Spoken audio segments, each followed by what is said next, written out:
The South China Sea is a vital maritime crossroads, connecting the economies of Asia, the Middle East, and beyond. Every year, trillions of dollars worth of goods pass through these waters, making it one of the world's busiest and most strategic shipping routes. The region is not only rich in oil, gas, and fisheries, but also essential to global trade and energy security. Its resources are a lifeline for millions, fueling industries and feeding populations across Southeast Asia. Scarborough Shoal, a small ring of reefs and rocks, has become a major point of contention between the Philippines and China, symbolizing the broader struggle for control in these contested waters. For generations, Filipino fishermen have relied on these waters for their livelihoods, passing down traditions and knowledge from father to son. But in recent years, China has claimed the shoal as a strategic foothold, deploying Coast Guard and paramilitary vessels, and challenging both international law and regional stability. The Philippines, backed by a landmark 2016 International Tribunal ruling, asserts its rights to fish and operate in these waters, seeking support from the global community. Meanwhile, China maintains a constant intimidating presence, blocking access, harassing local fishermen, and escalating tensions with every encounter. Control over Scarborough Shoal would allow China to project military power deeper into the Pacific, threatening freedom of navigation and shifting the regional balance. For the US and its allies, keeping these sea lanes open is crucial for global security, economic stability, and the rules-based international order. This is not just a local dispute, it's a global flashpoint where world powers collide, and the stakes could not be higher. The area has become a stage for high-stakes geopolitical drama, with every patrol, every supply run, and every standoff risking miscalculation and potential conflict. Against this tense backdrop, a recent incident would starkly reveal the recklessness of China's actions and draw global attention to this troubled sea, reminding the world just how fragile peace can be in these contested waters. On August 11, 2025, tensions near Scarborough Shoal erupted into chaos, marking a dramatic escalation in the ongoing dispute over these contested waters. The Philippine Coast Guard's BRP Suluan was on a humanitarian mission delivering much-needed supplies to local fishermen who rely on these waters for their livelihoods, when China suddenly dispatched two powerful vessels to intercept it. The Chinese ships, a Navy destroyer and a Coast Guard cutter, moved aggressively, executing sharp maneuvers to block the smaller Philippine vessel and assert their dominance in the disputed area. In the heat of the pursuit, the Chinese Coast Guard ship unleashed a powerful water cannon, drenching the sea and escalating the standoff.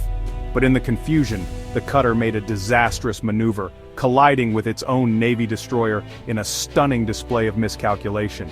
The crash left both Chinese ships damaged and adrift, their mission in shambles and their crews scrambling to regain control as the world watched in disbelief.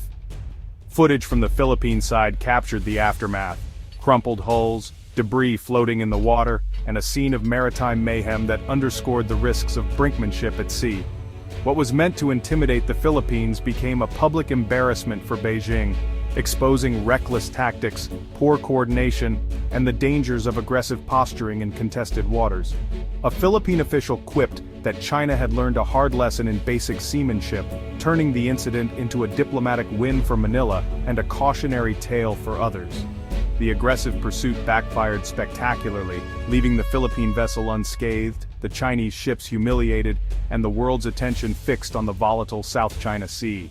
News of the collision between Philippine and Chinese vessels sent shockwaves across the globe, dominating headlines and sparking urgent discussions in capitals worldwide. In Washington, the incident was seen not just as a regional dispute, but as a direct challenge to international norms and the security of America's allies. The United States, a treaty ally of the Philippines, responded swiftly and decisively, determined to uphold its commitments and deter further escalation. Two U.S. warships, the USS Higgins and USS Cincinnati, were immediately dispatched to the region, launching a high-profile freedom of navigation operation.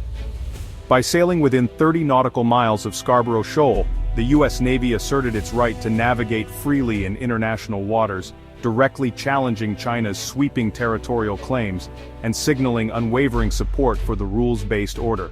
This bold maneuver marked the first direct standoff between U.S. and Chinese warships in the area in years, raising tensions and drawing the world's attention to the contested waters. The American presence sent a clear and unmistakable message: the U.S. stands by its allies and will not tolerate intimidation or coercion in the region. This operation was not an act of aggression but a powerful demonstration of international law in action, reinforcing the principle that the world's oceans must remain open and accessible to all. The arrival of U.S. warships fundamentally shifted the crisis, drawing in the world's most powerful navy and raising the stakes for all involved. China's attempt to bully a neighbor had triggered a global response, putting its actions under intense international scrutiny and forcing world leaders to take a stand. The U.S. made it clear to both friends and rivals alike, it would actively work to preserve a free and open Indo-Pacific where the rights of all nations are respected. With tensions at a boiling point, the stakes had never been higher for peace, stability, and the future of the region. In the aftermath, Beijing scrambled to control the story, omitting the embarrassing collision from its official accounts. Chinese media accused the Philippines of intrusion and claimed victory over the U.S. presence. China's military boasted of expelling the USS Higgins, projecting strength to its domestic audience. But the U.S. Navy quickly refuted these claims, stating the operation was lawful and uninterrupted. The stark contrast between China's narrative and reality was clear. This was more than a maritime clash. It was an information war, with each side battling for global perception. China tried to legitimize its actions, while the U.S. and allies countered with facts and public statements. The Scarborough Shoal incident became another chapter in the ongoing struggle over truth and influence in the South China Sea. The world saw through the propaganda, recognizing the real stakes at play. The international community quickly condemned China's actions. U.S. Ambassador Mary Kay Carlson led the charge, criticizing China's reckless maneuvers and reaffirming support for the Philippines. Japan and Australia joined in, emphasizing the importance of upholding international law and freedom of navigation. Australia called for de-escalation and adherence to the UN Convention on the Law of the Sea. New Zealand and other regional powers echoed these concerns, highlighting the threat posed by China's expansionism. The unified response demonstrated a shared commitment to a rules-based order. China's attempt to portray itself as a victim failed. The global consensus was clear: China was the aggressor. The incident reinforced the resolve of nations dedicated to a free and open Indo-Pacific. The world's condemnation left Beijing more isolated than ever. The Scarborough Shoal incident strengthened the U.S.-Philippines alliance. Instead of intimidating Manila, China's aggression pushed the two allies closer. The crisis brought the Mutual Defense Treaty into sharp focus, turning it into a living commitment. High-level talks intensified, with discussions on deploying advanced U.S. military hardware to the Philippines. Plans for additional missile systems and joint patrols gained momentum, boosting deterrence. President Marcos Jr. embraced deeper ties with the U.S., reversing previous pro-China policies. The swift American response reassured the Philippines of U.S. support. The crisis accelerated military cooperation, intelligence sharing, and joint exercises. China's attempt to isolate the Philippines backfired, solidifying the alliance that stands in the way of its ambitions. The region's security landscape was transformed. Despite relentless pressure, the Philippines remains resolute. President Marcos Jr. has vowed not to yield an inch of territory in the South China Sea. Filipino Coast Guard and fisheries officials continue to support local fishermen, undeterred by Chinese intimidation. The collision incident only strengthened national resolve, showcasing the professionalism of the Philippine crew. The Philippines uses transparency to expose Chinese harassment and rally international support. China ignores international rulings and continues its expansion, but the Philippines stands firm. Tensions remain high, with daily risks of escalation at sea and in the air. China's bold move backfired, triggering a U.S. response, global condemnation, and a stronger alliance.